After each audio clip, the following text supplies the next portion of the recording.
When going astern, the pivot point also moves back, and this changes the handling of the boat.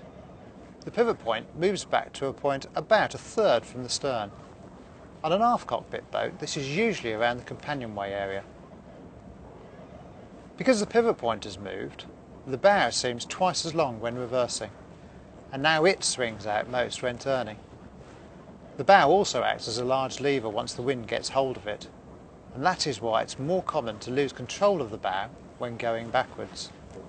Okay, so now we're moving backwards and we're reversing down this marina aisle, and what we've got to remember now is that the pivot point has moved aft. Okay, so it's moved to a point roughly where the companionway steps are.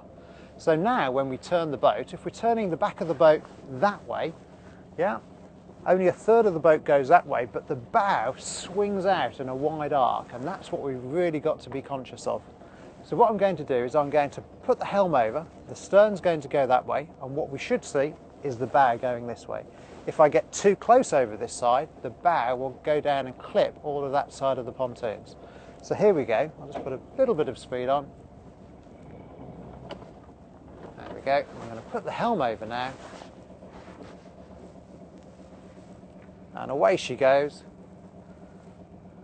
And around we start to spin. And once the bow actually starts to turn, because it's got quite a lot of momentum, it really starts to swing the boat. And it can get to a point that even if I want to try and stop the boat swinging, it won't.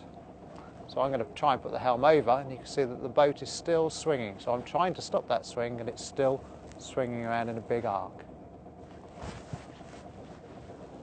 To get myself out of this horrible mess, what I'm going to do is I'm going to put the helm over, right over the other way, and because I've got nowhere to go astern, I'm going to go ahead.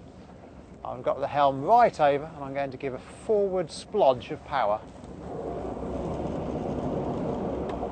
But just a quick one, just so all of that power is converted into twisting motion and not forwards. And we're spinning the boat quite nicely. And what we'll do is we'll have a reverse back up here, and we'll just go through that, turning the boat and watching the bow swing.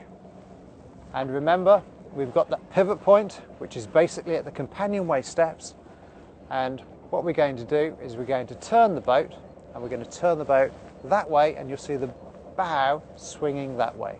Okay, so here we go, helm over, and we're turning the boat. Basically the pivot point isn't moving that much, but the bow is really starting to swing now, and the stern, only a small amount of the stern is actually coming up.